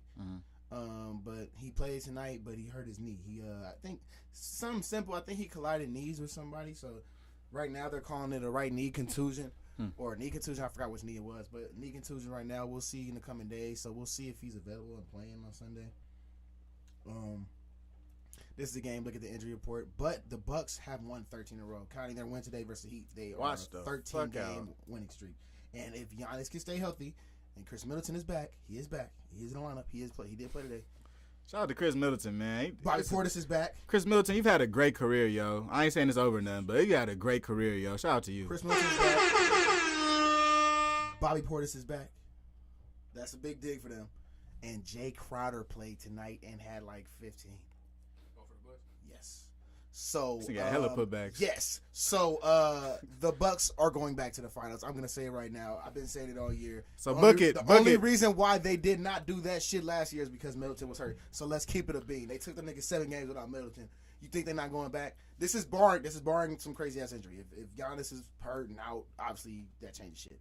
But full roster, come on. All right, you heard it from Juice, man. It's gonna be Bucks versus the Clippers in the Ah, championship. Hold on. wait. The best team in the NBA, man. It's just- All right. No. Bucks versus the West. Whoever it comes out the West, because that shit is a slugfest. Nah, the That's playoffs. probably The the playoffs is gonna be a slaughterhouse. I think the play-in is gonna be a preview to the slaughterhouse. But I don't. Whoever the 1 seed is in the West, you're not winning the championship. The Nuggets, that's your boy Jokic. You're not winning the championship. Going to the slaughterhouse. Don't tell Malcolm that. Oh no, Malcolm is sweating right now. He's like, damn, we actually good. But we gotta win now. What do we do? We can't push this off till next Like, year. you gotta win, homie. You can't say next year we going. No, Nah, y'all too old for that shit. this is it. This ain't no more rebuild. Remember how you mentioned in the chat earlier, man, the Trailblazers, and they had their chance to go to the finals. Oh no, I knew it was up. Nuggets, this is your window.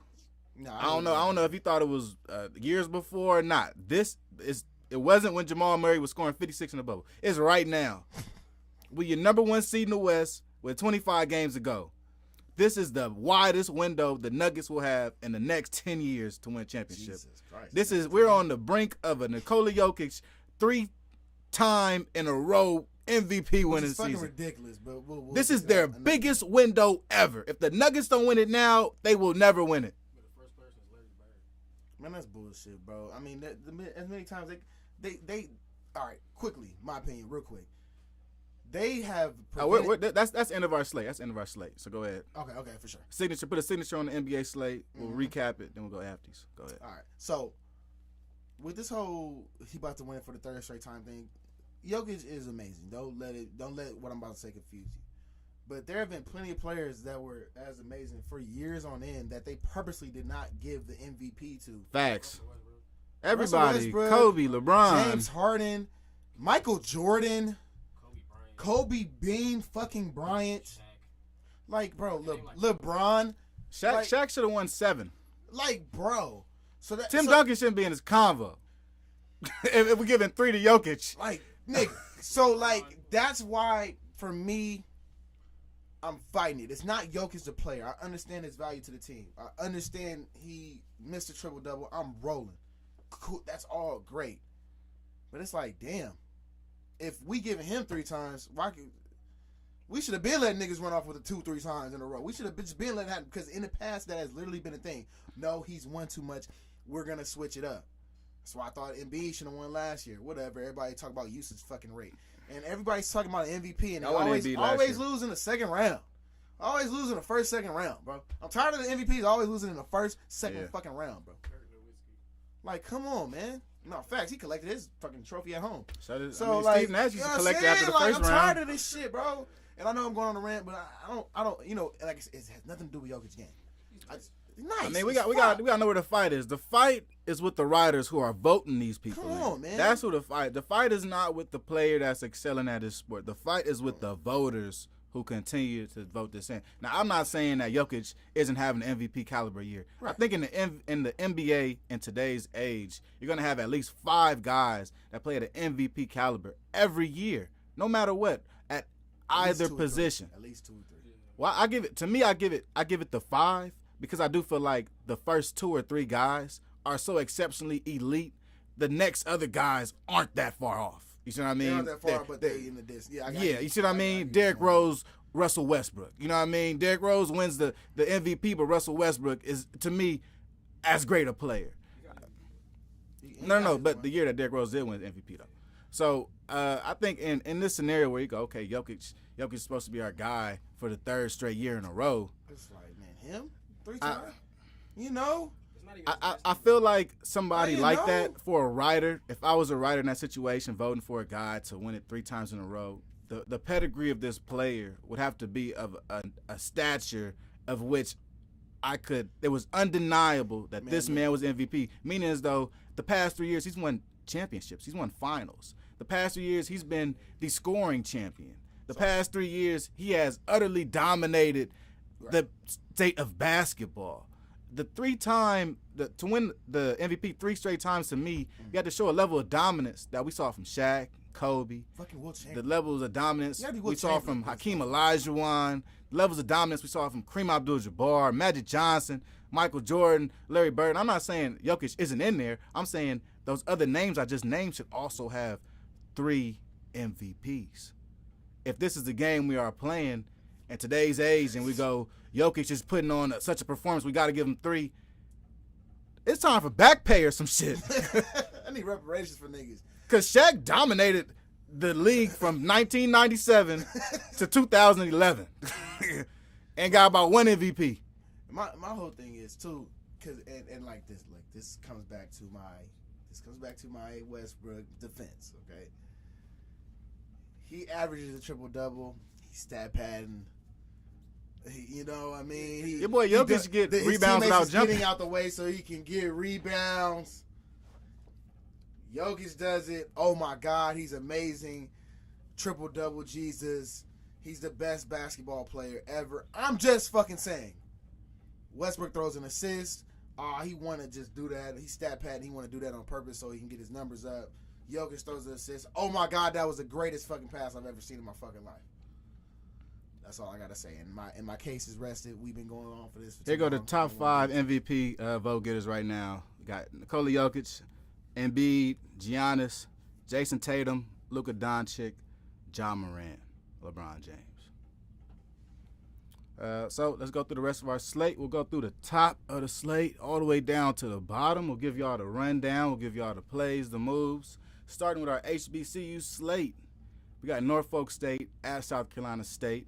In a game where Norfolk State is favored to win, we're going to take Norfolk State in this one to give us Norfolk at the top of our sheet. Now, next, we got UMass at Coppin. Chat, say it with us. Fade Coppin. We will fade Coppin together, and we will do it weekly. We will honor the code. Hey, if you ever feel like your support is wavering, don't bet on shit. Either we fade them or nothing. So we take UMass for the 3.5 points on the road at Coppin for senior night. Yeah. Next up, we got USI at Tennessee State. Tennessee State is on a run right now. Tennessee State is favored by 4 points. We also decided to take Tennessee State. So if you're following, we have Norfolk State of the MEAC. Hope y'all get a little rundown. In the MEAC, Norfolk State. Next up in the MEAC, we're taking UMass, University of Maryland Eastern Shore at Coppin. Now next up, go to the Ohio Valley Conference. Now pick up Tennessee State on 4 points versus USI. Now next, go down to the SWAC, and we're going to take Texas Southern plus money right now, plus 1.5 at Jackson State. This week is the first week on Bet on Black. Juice and I have agreed on all 5 of our Bet on Black HBCU picks. This is true. And lastly, we got Southern at Bethune-Cookman. Bethune-Cookman is plus money, and they're plus 5.5 in the situation. We're going to go with Bethune-Cookman and take them to win at home against Southern at the end of the season in SWAC Conference. So, quick rundown. Norfolk State, UMass, Tennessee State, Texas Southern, Bethune-Cookman. Those are our 5 plays for this week, and that's our 5-team parlay for HBCUs. If you aren't comfortable making it a parlay, these are our 5 locks for HBCUs this week. Go ahead and plug and play wherever you need it to Same be. bets if you agree, disagree. Hey, it's all, that's what we do it for. You ain't got to agree with us. No doubt. And hopefully we bring in more eyes to these games too, man. Pull up and watch the games, HBCU Go or ESPN Plus. So next up, we got the NBA slate. Yep. Juice, break it down for us. Let's get it, man. We started off with the Pelicans at Knicks. Alvarado! That's your boy. I just fucking. He gets 30. I told you he gets 30. New York nigga, he might go crazy. He might go crazy tomorrow. But Knicks 3-point favorites. right now.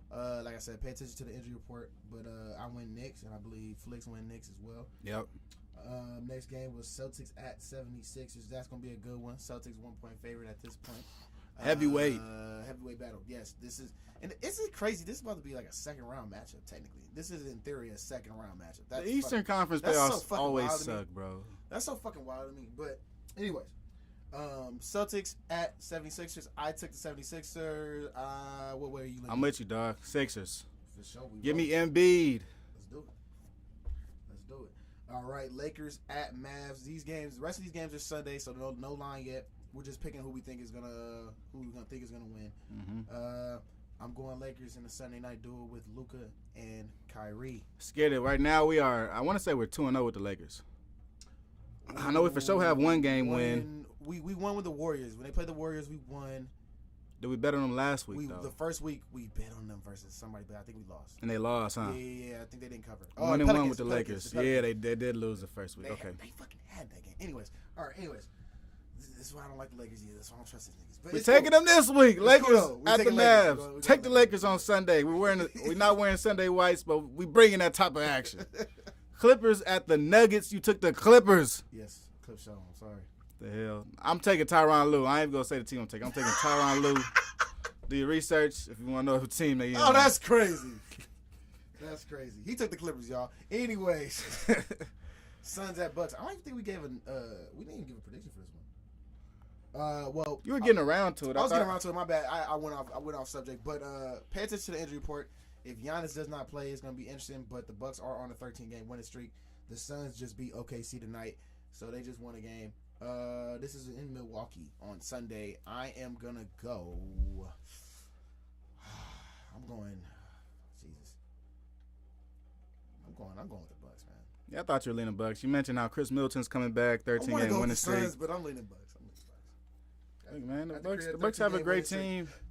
Hopefully the Suns aren't sitting around waiting for KD to come back. That could be a problem too. 'Cause when you lose a piece, you lose Bridges, an intricate part of your offense, and you're waiting for a guy to come in. You have to fill that spot with other guys. You know, you lose Jay Crowder from last year. I will say That's that, your- though. They have What? Terrence Ross. I like Ross. Sneaky. Hey, I like Ross, though. I like if Ross. the Suns I like put Ross. it together, he is going to be a key piece off that bench. Terrence He's, Ross he's a nice plug and play gets for them. it up and can hit that motherfucker and get hot, like scorching. Nah, I know, 40 points, Like, yeah. 50 points, really. Like hot.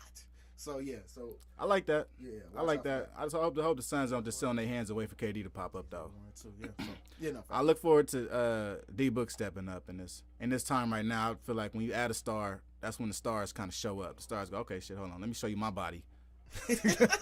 You on the bench? Okay. Here's 45, nigga. That's how I get down. So, I like the Bucks in that. I'll take the Bucks. I mean, the Bucks have a good team, bro. No, I agree, man. They have a good team. They're really good, bro. Like, they got. Now, if the Suns had KD, I'd be looking at this a little different. But the Bucks have a really good team, man. And then you mentioned Chris Middleton coming back. I'm like, this is like the same Bucks team that went to a championship. This is the exact same team. So- But better, though. They took Jay Crowder.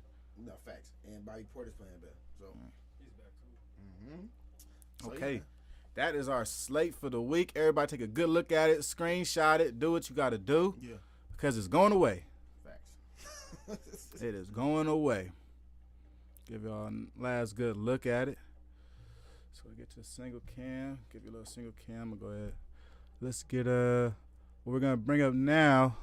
Bring up some CIA stuff, man. Check out some Division II basketball, HBCU hoops. It's going crazy. It's getting nitty and gritty. We just finished our Division I slate, so all the bets is done. Getting to a little bit of after hours. But, of course, we got to talk about what's going on in the CIAA, man. It's going crazy. Lincoln, for the first time, is advancing into the CIAA championship, which is big news. Let's go ahead and check out a clip from them.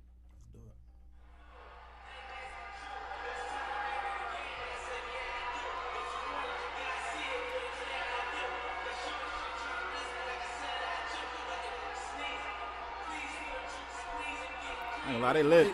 They lit. This to go to the championship, though. They getting sturdy. Dreams and nightmares? They gonna get it regardless.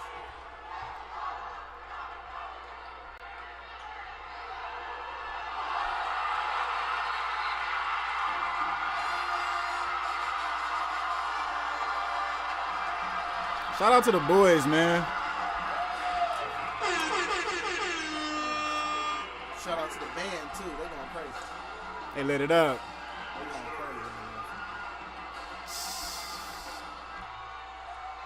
So this is Lincoln's first time in the CIAA championship, man. Historic for the school.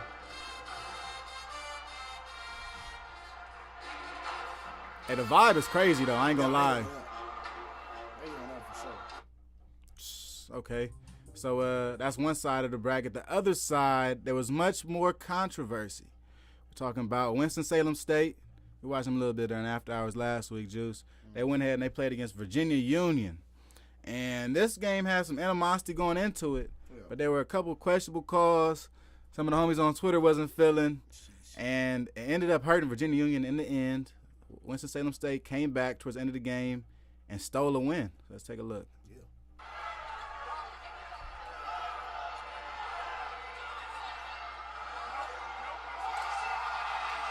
Winston-Salem's in the black. Dang.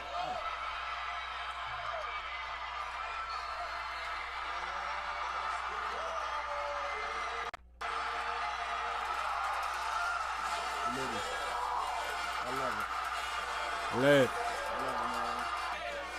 Oh, man.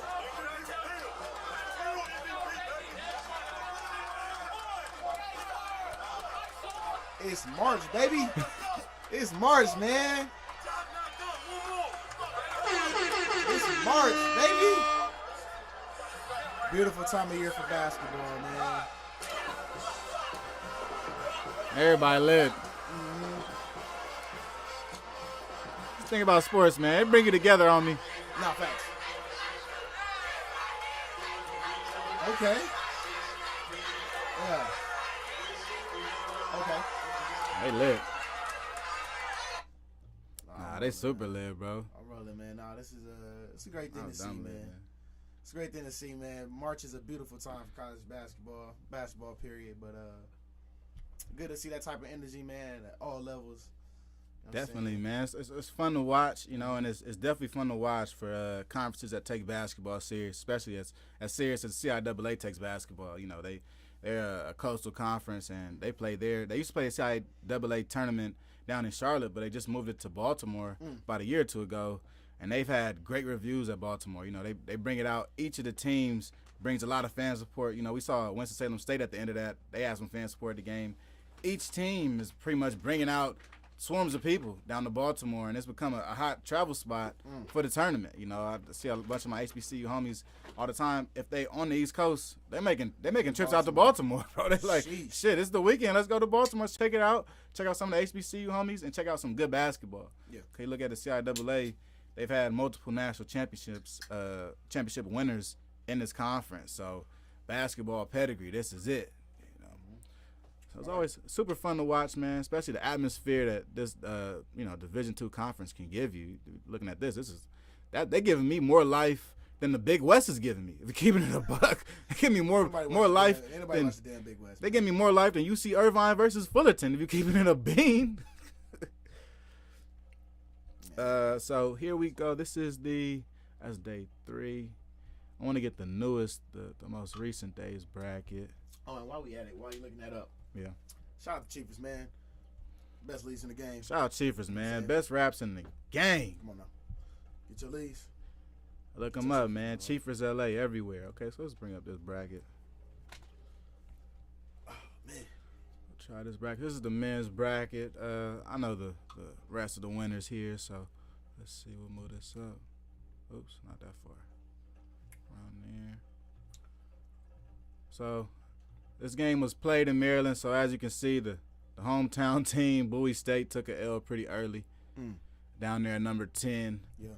But one of the most interesting rises to the tournament had to be Lincoln. I'm put the mouse over him. Lincoln started at number 6.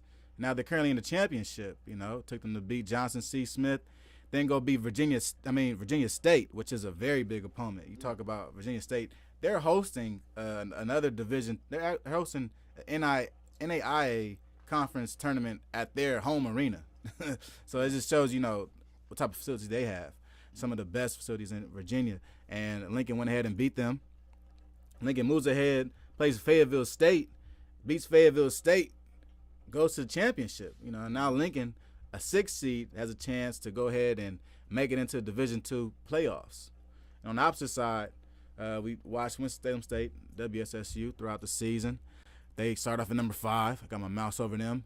Yep. They had a pretty good rise, beating St. Augustine, going up, and then also beating Claflin, and then playing against a Virginia Union team who was number 1 in the CIAA at the time. A Virginia Union team that was really looked at as the favorites of this tournament. They went ahead and clipped them. So now you're talking about a Winston-Salem State team going up against a Lincoln Lions team, a 5 versus 6 matchup, which is super uncharacteristic in a conference championship.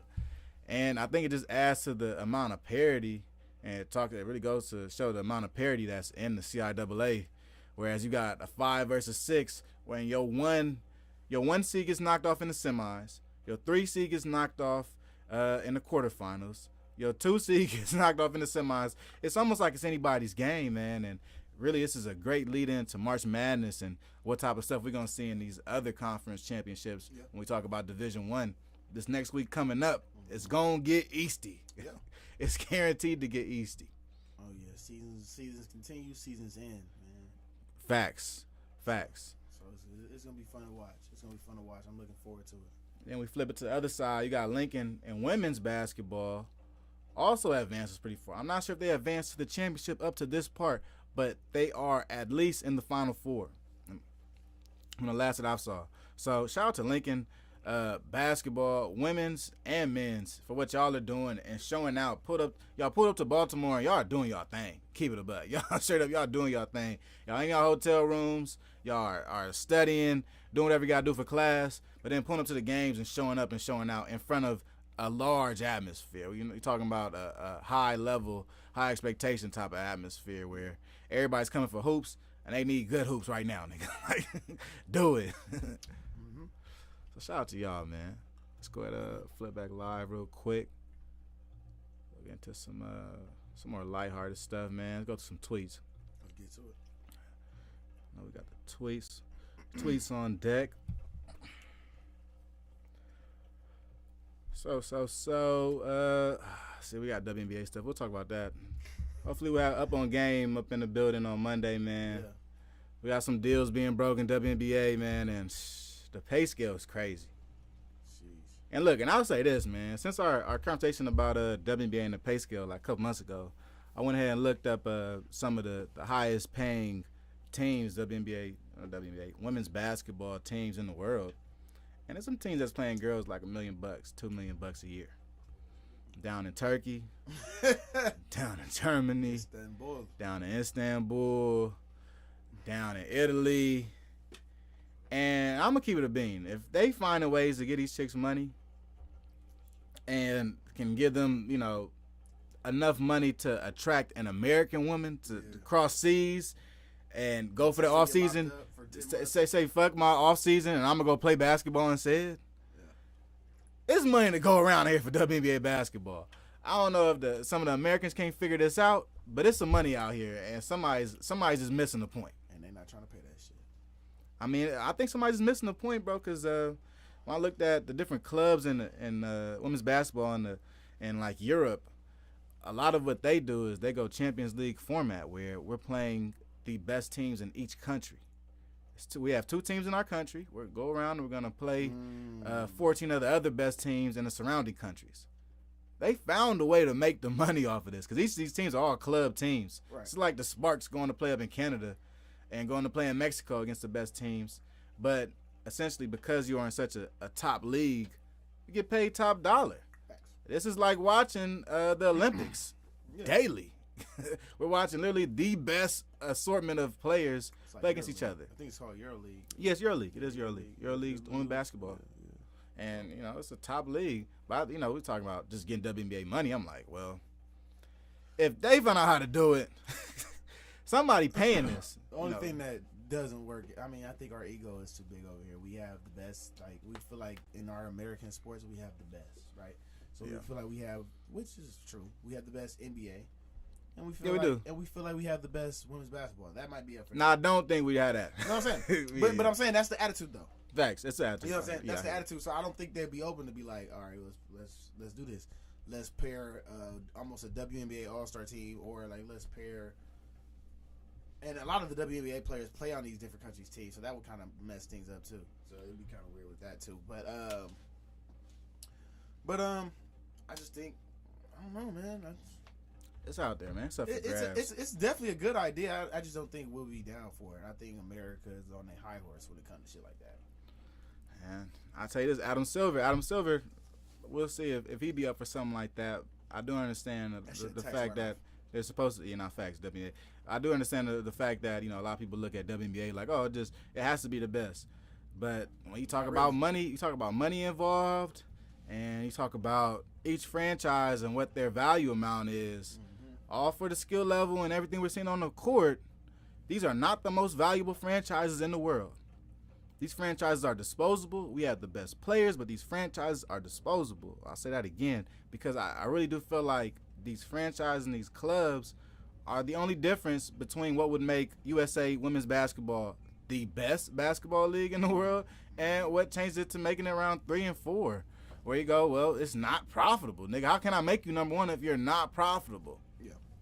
So I definitely feel like if the WNBA teams are more serious or are serious about their endeavors, you go, shit, look, NBA, we need this amount of money to fund this EuroLeague tour. I would like to take the Spurs, the Mercury, and the Liberty to Europe this summer to go play. And I want us to play in 20 games. You know what I mean? Something like that. Where you look at the NBA in the face and go, this is the only way we can expand. Yeah. We can't keep playing Suns and we can't keep playing Mercury and the Sparks, nigga. They don't want to see it. They don't. We need to play Sparks versus Fenerbahce, nigga. That's what we need to go play, bro. We need to go play Mercury versus Real Madrid. That's what we need to do. Because I feel like at this point, the consumer, which is us, I think, because it's thinking back on that conversation, the audience, trying to figure out what the audience, I think the audience is us. I think the audience is, man. I think the audience is the NBA watching audience. That's the WNBA watching audience. I think the same audience, they want the same audience. And if you want us to watch, you have to convince us that we are watching the best basketball on television. The reason why we're not continuously tuning into mid-major basketball is because we know there's better basketball out there. And I think that we've seen WNBA, and we think that there is better basketball out there. Now, pit them against the best. Yeah. That's your best bet, in my opinion, if you want to get more viewers or attract us as an audience, as a viewership. Pit them against the best. Not to say that these other teams in WNBA aren't good. Pit them against the most valuable basketball women's clubs in the world. And let's watch that game. Yeah. Make us root for the WNBA. Yeah, you'll make the WNBA more of an international game. And that opens up a whole new kind of. It creates fans. Yeah. You know, when the men's basketball Olympic team didn't win the Olympics, more people, in my opinion, became fans of Olympic basketball and fans to me in wanting the Olympic team to win the championship, wanting them to win the gold. You gain more fans when you pit America versus everybody. Yeah. You gain traction, to me, with American culture by doing something like that. So I think that got to be like a no-brainer for them. And hopefully at some point, either they make it feasible or they learn how they can do it in a fashion that is the most marketable and can hit the most. If it's one game, fuck it, I'll take one. All right, I'll take one game. Like a classic or like a mid-season tournament. Facts. Give that to me. Give us a sample size of what we would be watching, and I think that you would gain more fans by that easily. But let's go ahead and disagreements from me. Let's get back into the Dancing Gorilla, man. So what the fuck? Your boy Groovin Gorilla, man. Big Groove, as you know him. I don't know him. Has been no, we've talked about Big Groove plenty of times. I don't know no nigga. Big Groove is known around these TikTok streets. Oh my god. And Big Groove, unfortunately, has been apparently blocked or banned from TikTok. As of recent, he has received like enough complaints to be blocked from TikTok. What the fuck? What do he be doing? I know he be dancing. He just dances. Now, why is my? Public or like, I mean, obviously public. But He dances in public and he dances really hard. does he like annoy people or hit people or some shit? No, nah.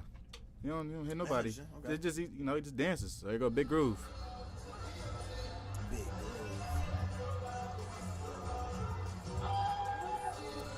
Oh, hold on, let me go back. I gotta give y'all the full concept, the full context.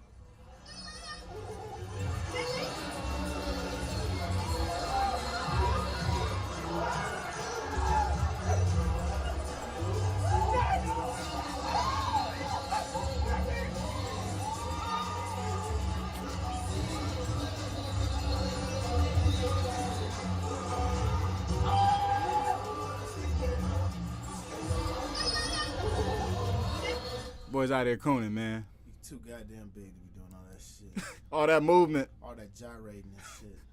Boy, that's too The fucking fact that the big. homie moving like that over some chicken at a day party is nuts. Have you never been to a day party, my boy? You dancing by my fucking grits. This your first time coming? Are you new here? Yeah, nah, man. Come on, man. I got my cheese grits. This nigga dancing. So yeah, now the kids have decided to ban bro from TikTok after all this Oh, shenanigans. he's not cool enough? Yeah, the kids are over it. I guess the kids just ban you if you suck. They lost the kid. He lost the kids. Once you lose the kids, it's over with. Yeah, you're lost yourself. Because those don't care enough. Facts. We weren't watching anyway. We never planned to watch this. It's just not for us. So really, you're done. That's your fan base. I think you're cooked, buddy. Shout Shout out out to down that brunch, nigga. shout out to Groove. No, The Groove. I'm not shouting you out. That is Netflix shouting you out. I'm trying to give you some love because I do think it is weird that you could actually report somebody and get their water cut off because you don't like their content. That's that's crazy. weird to me. Yeah. Now that should be talked about. That more. side of that is wild. That side of things is a little. I'm It's nasty. apprehensive to that. Right. Because not only is it dangerous, that's a bad precedent to set for social media content creators. Okay, now it is a way to get people out of here, but we need a good reason, y'all. We need an actual reason, like a real reason, like not because you don't just like the way he dances. Like, come on, man.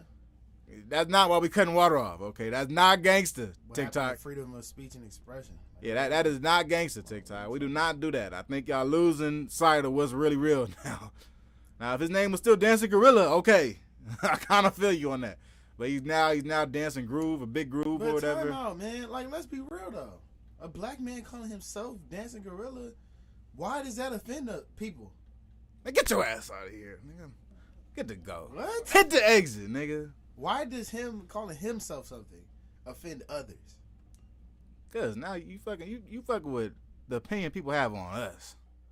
No, it's his name. like, Thanks. But if you got 1 million followers and you calling yourself Dancing Gorilla all the time, Hey, if you I got want to be issues with known that. as the Dancing Gorilla, that is on you. now look, I ain't saying I gotta cut your water off, but I'm saying if your water was cut off No, I because of know. that, I would say, oh well. I don't know. I wouldn't fight and be like, damn, that's fucked up over a It name. is though. That's nigga. He called himself. It's not like somebody came and said, "Ha, you a Dancing Gorilla." Now that's crazy. Nah, like he just cooning. He just like, I'm Dancing Gorilla. Okay, like you know what I'm saying? Nah, you Like, get your stepping fetching ass out of here, nigga. all right, hey, look, man.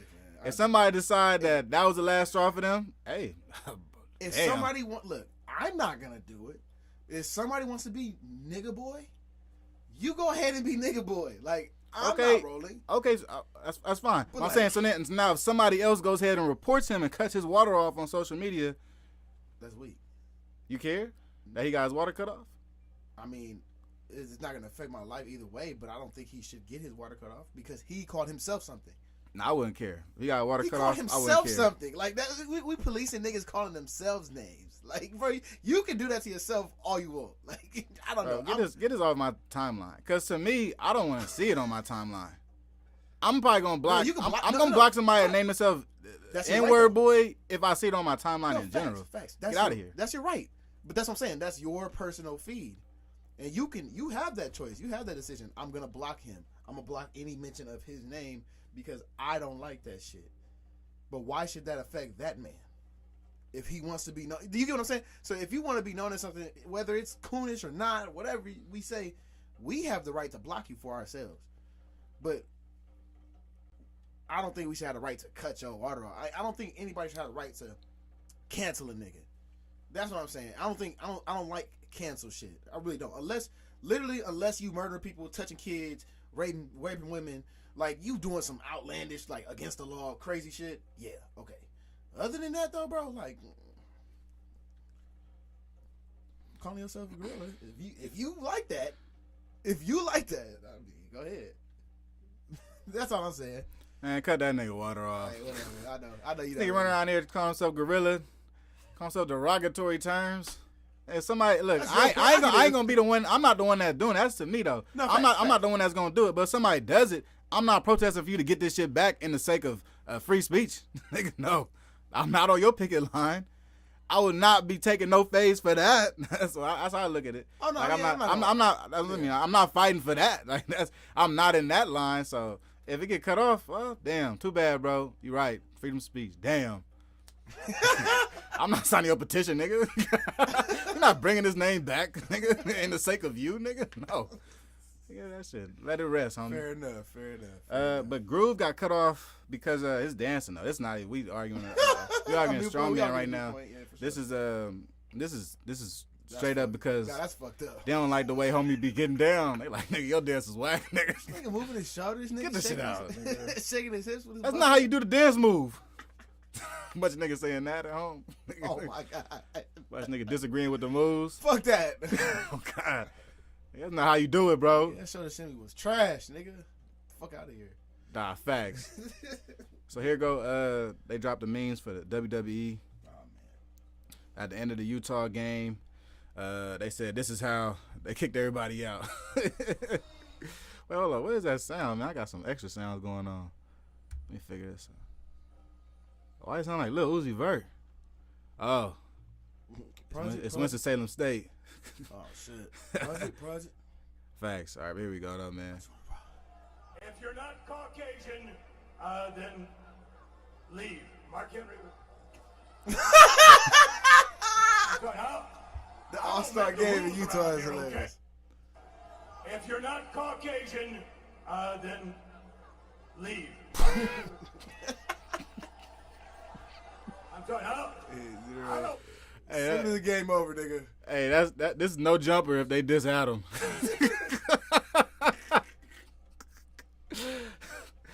Yo, the tweets be out of pocket, yo. Nah, that shit's hilarious. That's actually funny as fuck. I thought about that too, man. They have an HBCU Classic, All-Star game, and all that shit. They brought Tim's and Burna Boy. They brought D Black. I'm like, bro, huh? They made it hella black. They're like, yep, we're gonna niggify it for this weekend. They had extra security and shit. I know they had extra police there. We gonna turn it all the way up. That party scene was trash. I know that All-Star weekend was goofy, bro. Yeah, now they said you can't. Weed is illegal and then you can't drink. Weed is illegal in Utah? Yeah. What the fuck? This is news to me. Yeah. So I'm thinking about all the Rocky Mountains, right? So I'm thinking like Colorado, Vegas. Oh, you thought they was all like? Nigga, I thought they was all with the shits, nigga. No. Utah is like Mormon City on me. What the fuck? Hey, yo. Calm it down,